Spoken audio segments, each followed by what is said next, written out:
welcome to Behind the Message. I'm Keri Lattiser, and I'm here with our teaching pastor from Community Online, Ted Keri. We just wrapped up week 3 of Searching for Answers, and we asked this question: how do we trust the Bible? Or how do we know if we can trust the Bible?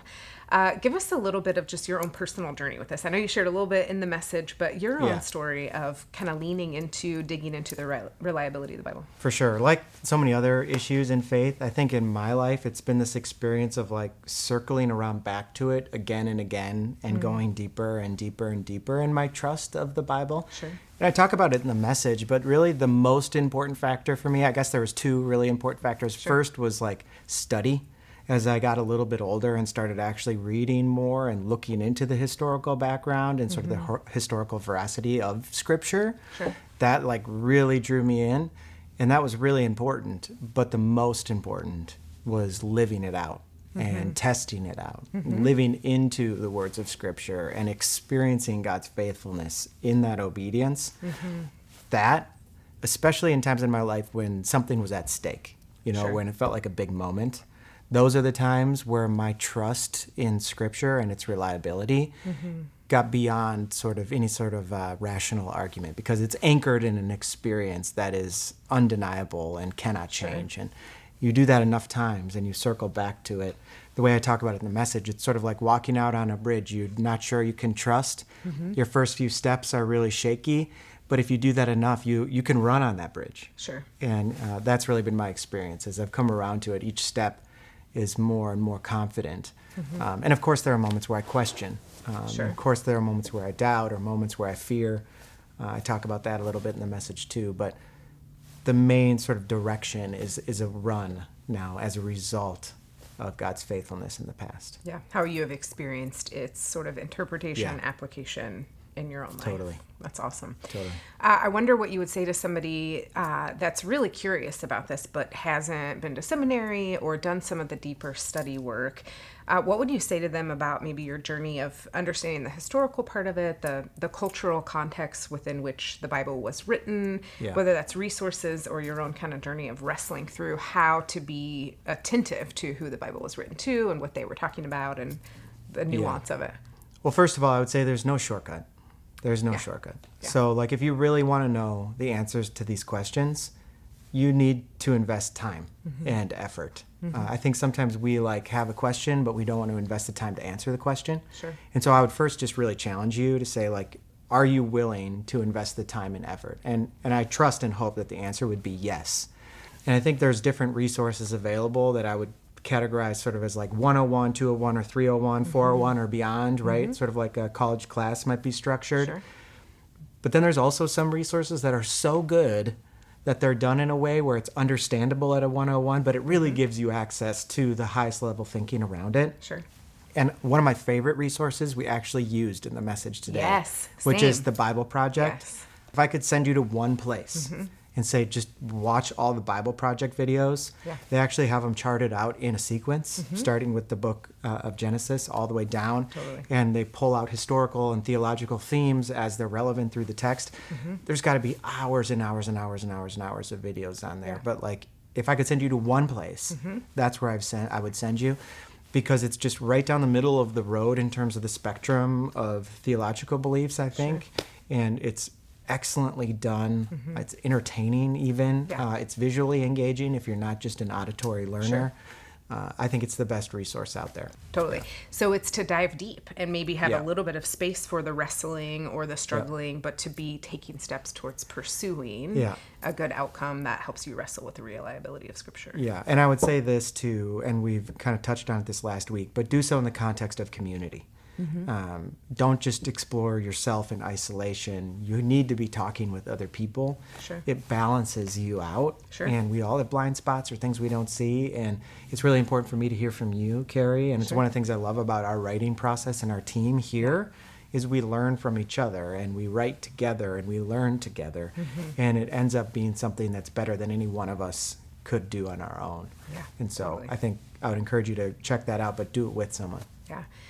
I wonder, this might be a little bit of a different gear, but what would you say pastorally to somebody who struggles with this, maybe because they have had the text weaponized in some way, or a specific genre of text that's meant to be poetry applied literally? Like, what would you say to somebody who maybe has pain in this area but wants to take a step? How would you give them coaching on diving in?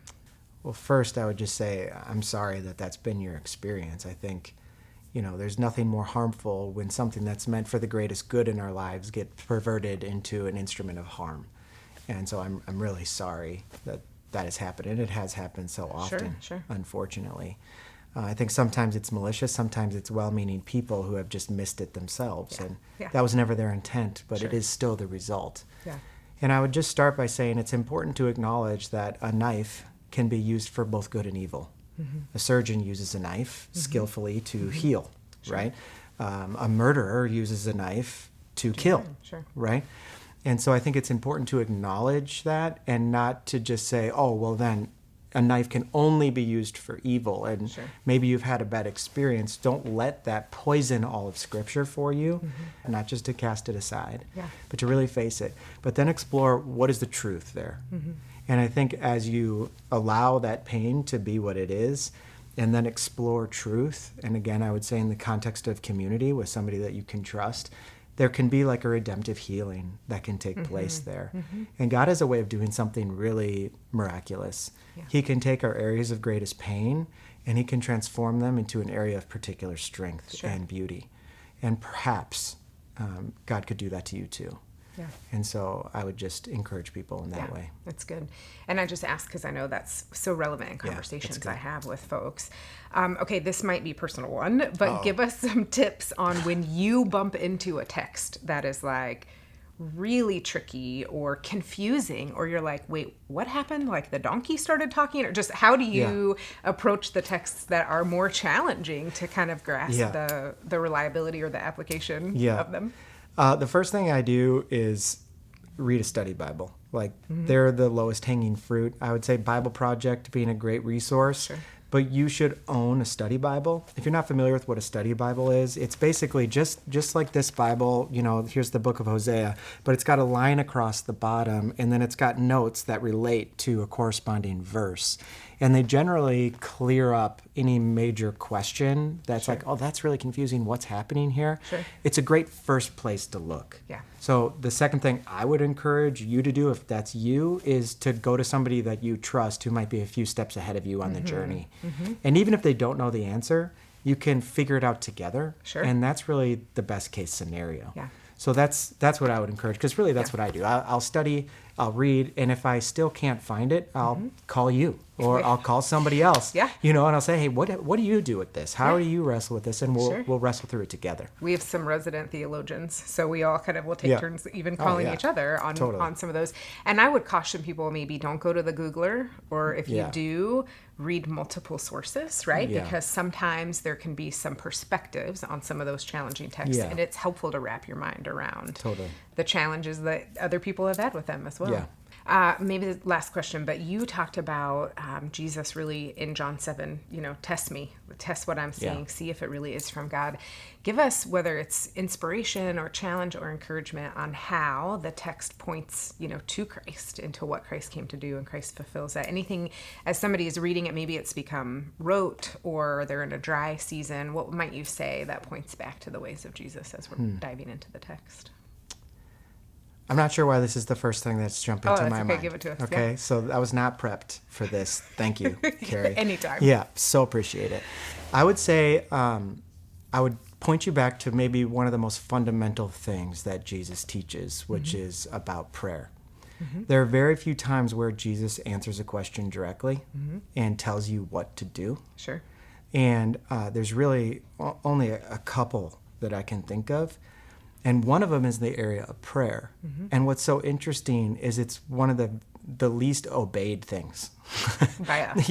It's like the thing Jesus was most clear about, but it's the thing we look to or obey the least.